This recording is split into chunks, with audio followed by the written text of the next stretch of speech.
Ang Quezon City, bantay sarado na raw ho ng mga kapulisan, mga kabrigada. Brigada Cav Austria, i-brigada mo! Brigada Live Report. Aabot sa 13,000 mga pulis ang idineploy ng Quezon City Police District para tiyakin ang seguridad sa zona ng Pangulo ngayong araw. Sinabi ang 7,800 naman ang bahagi ng Civil Disturbance Management Contingent na nakaposisyon na rin upang rumisponde sa anumang posibleng tensyon sa mga garrison. Ang bilang ay mula sa kabuuang 22,000 ng mga pulis na idineploy ng NCRPO para sa zona. Ayon kay QCPD Officer in Charge Colonel Randy Glenn Silvio, bukod sa paligid ng batasang pambansa, partikular sa mga lugar na binabantayan ay ang bahagi ng Commonwealth Avenue sa tapat ng St. Peter's Church na sa inaasahang pagkakasa ng malaki ang kilos protesta mamayang hapon mula sa iba't ibang progresibong grupo. Kasama rin sa puwersang naka-standby ang mga tauhan ng BFC, Philippine Coast Guard at MMDA. Ayon pa kay Colonel Silvio, batay sa direktiba ni PNP Chief General Nicolas Torre III, tiniyak na may dalang raincoat ang lahat ng personnel upang mapanatili ang kanilang presensya at kahandaan sa kabila ng masamang panahon. Pakinggan natin itong bahagi ng ating interview kay QCPD OIC Colonel Randy Glenn Silvio. Kamusta po ang kabuuan? Ilan po ang deployment natin dito po sa bahagi ito ng Quezon City? Opo, total of 22,000 po ang whole NCRPO deployment. At dito po sa Quezon City, meron tayong 13,000 po within Quezon City. At ang CDM deployment natin, around 7,800. Yung crowd dispersal management personnel natin. Opo. So sa 22,000, meron po bang from regional office o kasama na Yes, po yes. yung mga Bureau of Fire Protection and Opo, lahat na po yun. Lahat ng government agencies na na-augment sa atin. Siyempre po, meron din po sa Manila Police District, may binabantayan din sila doon. At other district offices po natin. Kasama na po lahat yun. Local government unit ng Quezon City, Bureau of Fire, Coast Guard, MMDA, local government unit ng QC, AFP, sino pa ba? Yun po, kabuuan, preparado na po tayo. Sir, maulan ng panahon. Ano ang inyong basta sa ating mga tauhan?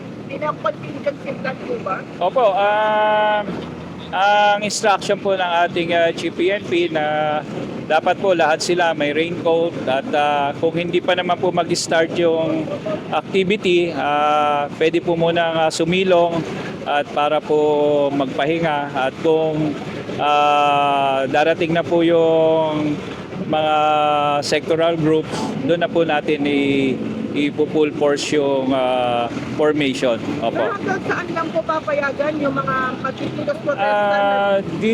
Dito po sa St. Peter, meron na pong designated area na napag-usapan din kami at ito po ay tuloy-tuloy na meetings at nag-walkthrough po tayo at nag-designate sila na gusto nila diyan nilalagay yung mobile desk at from the mobile van 100 meters, doon lang po kami magpo-form.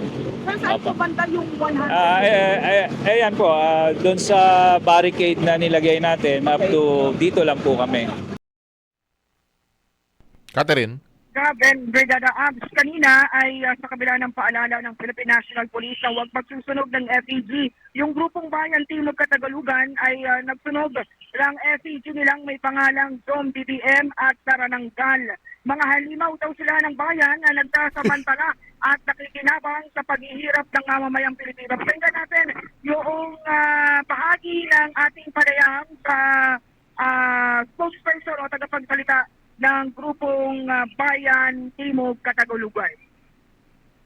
Tema ng ating FEG ay mga halimaw ng ating bayan na pangunahing nagsasamantala at nakikinabang at gumaganansya doon sa paghihirap ng mamamayang Pilipino.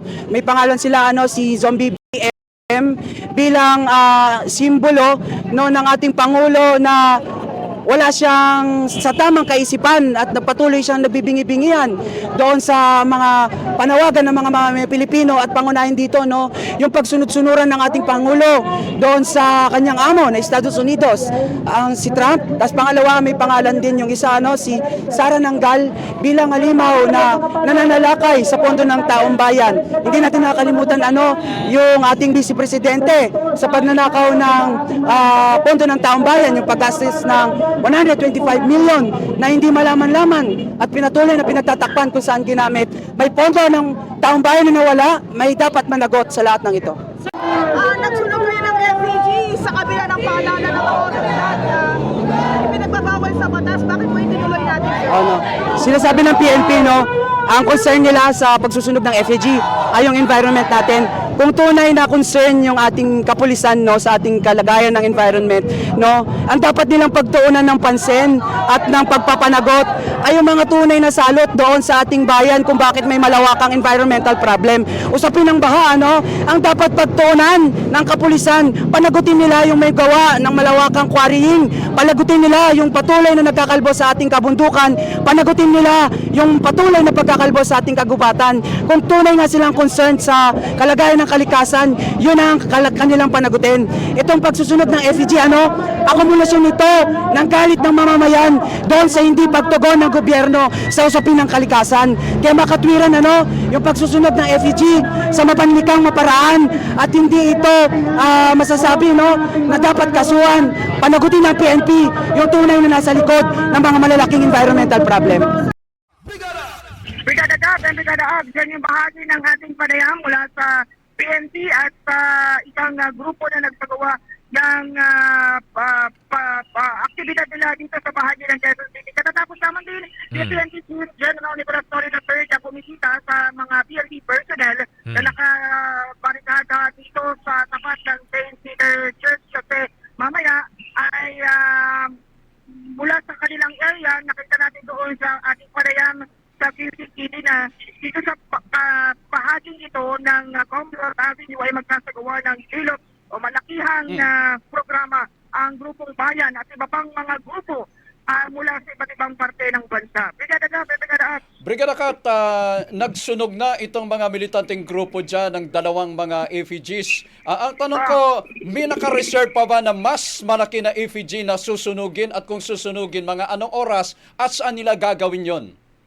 Tama yun, ang grupong bayan nakahanda na yung kanilang malaking FEG. Mamayang alas 4 ng hapon yung apisto nila na isasagawa kasabay ng speech ng Pangulo. Pero ano naman yan, last year kasi Brigada Abner, siguro mga lagpas alas 5 na kasi may mga programa pa sila Tatapusin pa yung kanilang mga programa bago ang pagsusunog ng FEG na kanilang ginawa. Para ngayong araw. Ang pangalan ng kanilang FEG ay Bongbong Mambubudol. Okay, Brigada Kat, earlier may natanggap tayo na report na may possibility daw na pwedeng humarap si General Torre dyan sa mga nagkikilos protesta. May update ba doon?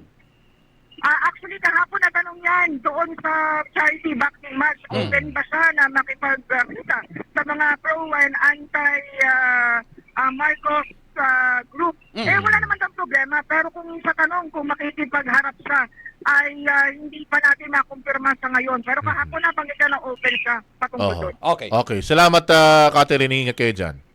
Maraming salamat na pala. Sumisikat ang araw pero pabukso-bukso ang ulan kasi dito sa bahagi ng Quezon City. Kaya yung ating mga kapulisan, mga naka-reinforce sila kung makikita nyo rin sa ating mga videos na ipadala. Okay. Maraming salamat mula dito sa Quezon City in the heart of changing lives para sa Zona 2025 special coverage. Ako si Brigada Cass Austria ng 105.1 Brigada News from Manila, the Music and News Authority. Ang bahaging ito ay hatid sa atin ng PowerCell Soya Coffee. Masarap araw-arawin.